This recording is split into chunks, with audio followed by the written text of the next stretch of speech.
na nenti a yedi Bawumia chi no anya bibi stronkonya pesminkunya ne wom titru ne say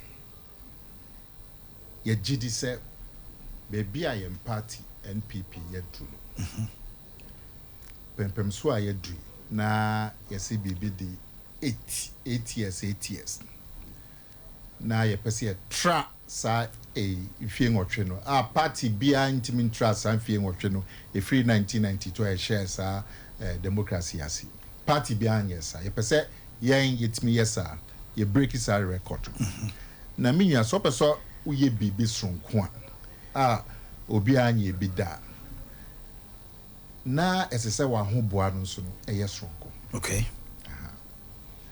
SOMPA FM enu titru na feel say ye gidi say baby a ye do pese ye break his record no ye hia bibi sonko na ye break his record o na Bawumia bem na opanyin no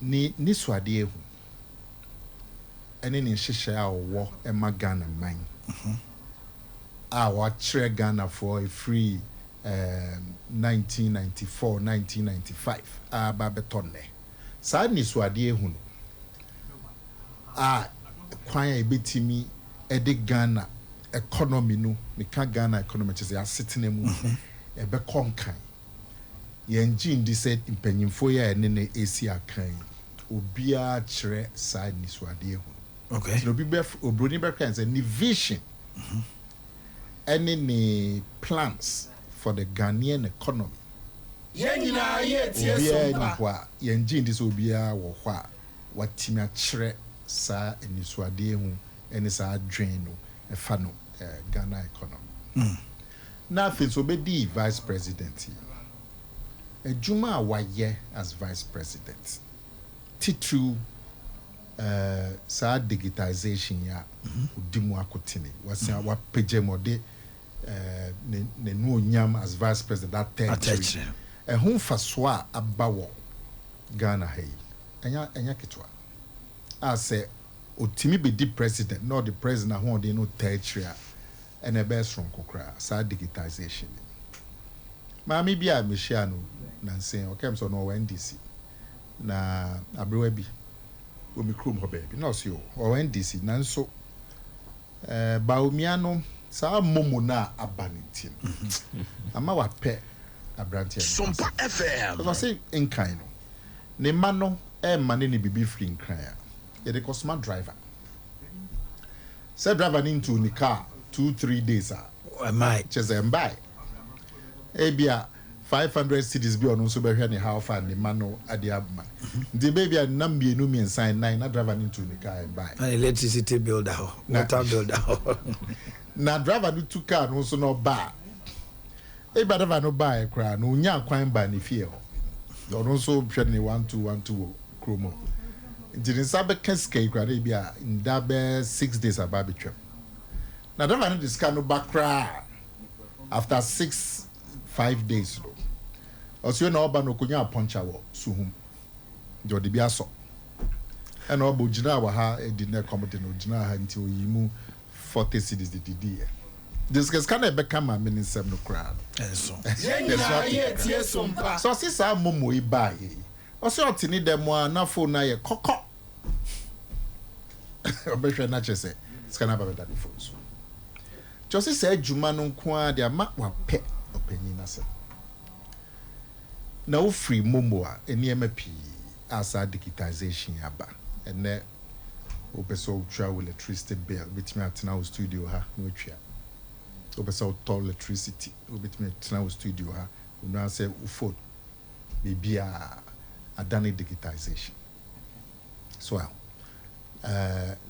maybe a twemu na enche bia po call number bi na wo se nipa bodom pim wo fie bi mu a na oma bodom pim line no kra san ba lole kwan so be hwe na health insurance ene twem so be bu na ma bro no na be hu se nipa bodom pim cause what you studio here out me your health insurance SOMPA FM FM wa bank transfer sikebi from a bank ko ha bank interoperability studio enya hu nya so be sa ko bank akwa ye ko gina ha ne jojo ko hye mask ko gina ha da bi o phone so ni nya digitization ho fa so and now buy ko school ehun hia piece na the book akese na sun ba na chi da bi unya laptop bia na phone kra bibia e be che ni bia e wo phone so uko so ekwe hu ya so be so bible ni wo phone so ni nya digitization na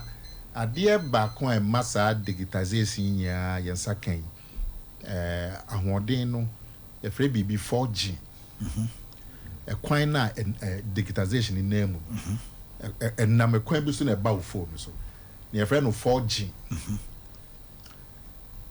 si say no Yenyina yetie sompa. Say dual carrier say I bear 5-6 lanes. Na say 6 lane e free no 5G. That's right. Na say 5G no ba. Na just say highway na kwan contempo na digital ni na emu abi. Nti 5G nkwa de ba. Oti ha betime adumo fridge wo fie. Betime aso o light wo fie. Uti studio say yade asa obi ani fie. Obetime aso o light. Because I know na a quantum pono so we no nya Bawumia ni so ade hu a say wan nye nipa na won say wiase ma na Ghana ha titru me nwa adwene de wo nipa pi tri mu but no betimi edi enwonya ne ahoden atare chire ene di enyam ntu nya obi a ode na hoden tare ejuma ba ku bi achi a ede ho susu anso oba sa nipa na say wo so ne boye enti opinion ni so ade hu a wa kire Ghana for a free 1994 95 96 on the Ghana for your economy no ya brabo mo kanko e ba betonne ene adwuma a wa as vice president e bin see that obi be say na ni so ade hu o kire ya wa economy na kankan hu ya ba vice president no e share den hu ye asautie Basubu concrete. Idu baby a ekwan e rough road. Baby as say Ghana economy no ya brabo mai no rough road. Enche bia e be free sa rough road no. Intene nche se opanyine ni so ade ehu no ewu.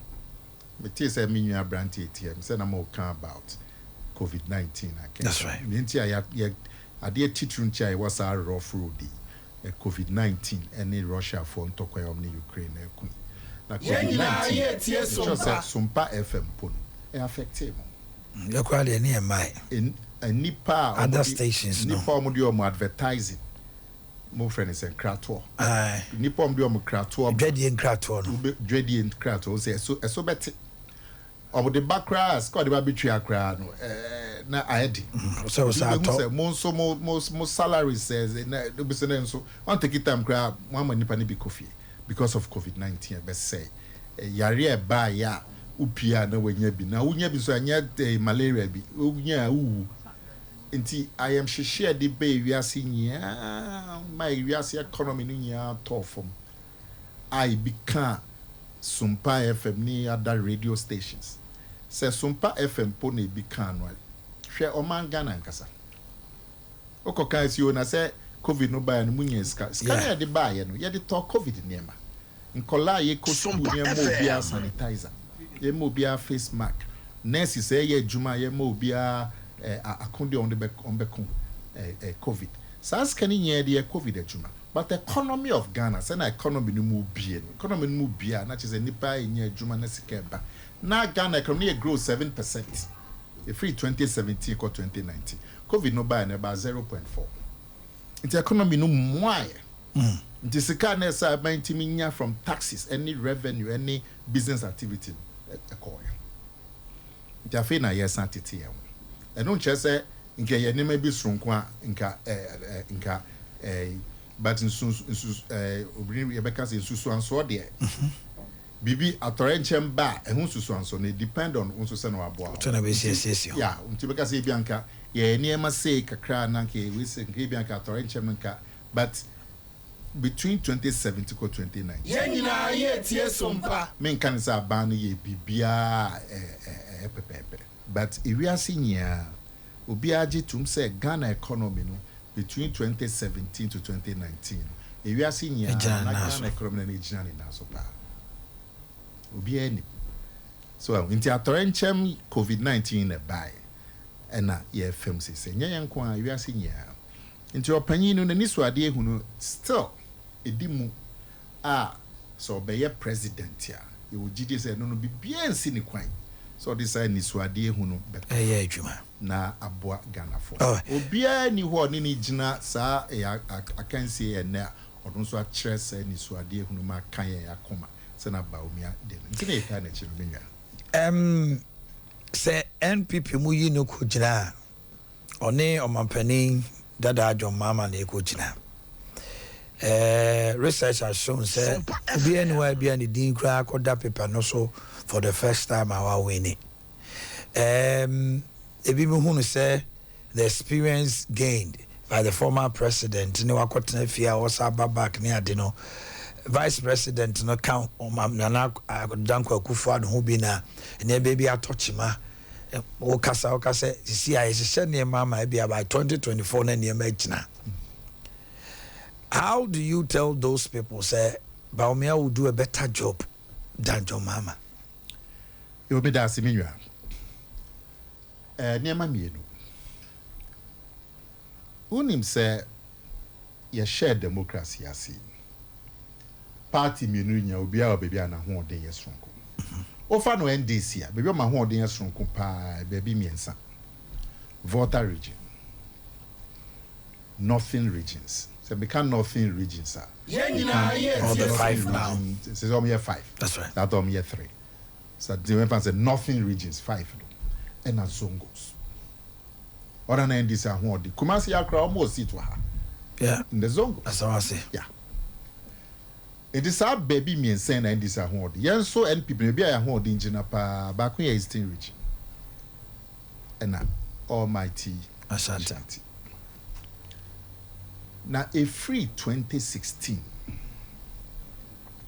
sa NDC for omahoden sonkona na e Northern region they say eni omache o hwe 2012 elections any Kufuor Breso elections na Northern regions ya na e mo be 31 seats constituencies 31 na MPP were 3 na NDC were 28. SOMPA FM. Northern region, NPP was 17, NDC was 15. Inti yes, so Satan Bawumia a vice president and a vice presidential candidate. So be a president only John Mahama call boot for booter. That was Northern region. Or your vice president pona share Muayeni mfaso de abre NPP ewo NDC stronghold there north no be presidential candidate Zongos no so a NDC enya hoden nya ye ne oba beche enti se Bawumia efesi Mahama wo north on ba epo no omia Mahama pa ti oba ofesi ni wo north no ofesi ni wo Zongos na NDC stronghold mienu no na yetimi ye djuma sronko wa Ashanti na pija yen vote no beka ho na ye Eastern region no beka ho ye be break 8 wow na taso mienu ye John Mahama ono de say ye hu na yensa no adwuma da anambo ye hu ni nsa no adwuma na ye vice president 2009 Echo 2012 meboa ene eto ni swaba on yera Akufo-Addo so me ye president ene eto ni swaba say ya pese ya onu se hwe ne nsa no as president ye to ba ma nti oba president free well ba could be the no one ya to aba ma that was 6 months yera president me free so 2013 but we ene eto ni swaba nti from vice president to ni swaba no be president from 2013 to 2016 in fear 9 sa ne nsano adwuma as president no and so Ghana for enim into ono no as president no Ghana for and Junior Jumano and Tum as president. In fact, in Kogro, you can say in Kogro no Guyen. Then I person okay. The loss na in Kugro na a good 20 odi 20 in Kugro na odi no 2016 2016 Kugro na President Muhammad D as president no ebinsi Africa hada and as ebinsi Ghana and ebinsi Africa say president out teso na ne amanfo beto ne so aba no wadi Kugro say 1 million votes ebinsi da Ghana ha ebinsi da say your presidential election 1992 1996 2000 now obi being could go by 1 million votes e been see that. In fact, President Bia Obasan Bijina Third Republic Jerry Rawlings Kufo omunya sign etoma momoto mahama nkwa nti we cho say papa de ne dwuma ne nsa no de be kire Ghana first president so Ghana for ani Bawumia no ndi president da afi no say ba be hwe ne nsa no enti udi nipa mienu yi ejina pinsu so say Ghana for hwe ba kwa nipa na ya hwe nsa no a wanyade ena obi oba foforo wana e be fa no ena mahama no nsesan enye so or kasem foforo bia say o na me ye mu san so me namba be sesa me ba me we on kan bi bia SOMPA FM sonko emi ehu say wodi adwen tres foforo bi ana hihye foforo bi e ba so what bi dia ka kire me ba me dem nti bi bia na asem no say the vice president now we head of the economic management team and to say bibi touchma though onyo no the figurehead as nanado no ye de se no because digitalization e ba ya e ba mfaso no ye de ama no say ene na ho de on de shemu it is economy na touchma e betima ka so no so ye hu ne nsa no wo say wo de ye nwanum omo kansa omudika any problem but obia or your vice president. Now say no went to me. Well, yes, I went to me. Say in economy no and cousin you also say according to no ever so born. Okay. Any obiti say John Mahama no your president. Okay. I yen say John Mahama breast no economy no na enkoyi. Me sanko you call IMF, International Monetary Fund 2015. Sata na COVID anyhow. Okay. Kata na Russia and Ukraine to kwebi amba. Okay. BBI is here. Into obi ono ye vice president. O say ye mfa so bon. Na wa ye president. When I say this so bon. Because we now ye president. O na ahwori ni yin ekuta. It is a Bawumia ni Mahama esi Akaya. Kanya. Now the mfa no pose almost see Bawumia wo boni so ade ehunya ye hu fase say economy no apamsa. Okay. Ono no vice president. Into do so the sobo obono a. How about obi a no ye president? Okay. Now ono no na chi no obi ani. Nti how cry no emfa. Because 2 million we nya ni say 2 million president de kuta. Enye vice president. The economic management team ya okay. So na okay. Den 18. Nipa be se 10 obia de na dwentreba ena sa team no kura no mremu no omu ni power so mo de be bibia omo advise cabinet na cabinet so advise president open so be two president for mrebia ni where say economic management team no omo see ye ni ekoye mra we di adwuma we ahye mo nsa e advisory can advisory omu two. Okay. But president dear wo na tumi no kuta wo table so na bibia ejina nti wo Mahama no wo ye president nti wo se emfa so bombro bia na wa na ye president na ne ba MPP mu a onim de wo why ye director of communication why tna party mu aye MP nti Kofo Abenso why minister nti onim de wo ebi mu ewo party nim say ye kase obi enya dodode wo party nim na party na nya ne ho amoto so a Dr. Mahmoud Bawumia free 2008 na Danko Kufuado woni mu gidie de na kwanti for over 16 years watna party e dey baby onu obe I'm tell us sir obrodi free baby experience means that can wo twim when yes hunu when yes hunu and no ntino in fact who put there say what dream we kakra because na nipa ni bi e ka say o ba mu nche of dabe no buy SOMPA put there na who put there wo kan say o ba mu ache watena mu ache so fie dun sia de o tun kan cho bi say o ba e che what is that oh yeah no the uncle di lie so they know ni so who put there oh yeah wakani ye kakra because the nipa ni people were can say oh we nye chiri no on buy nche na party ben and obia se na wuken wa be ye running mate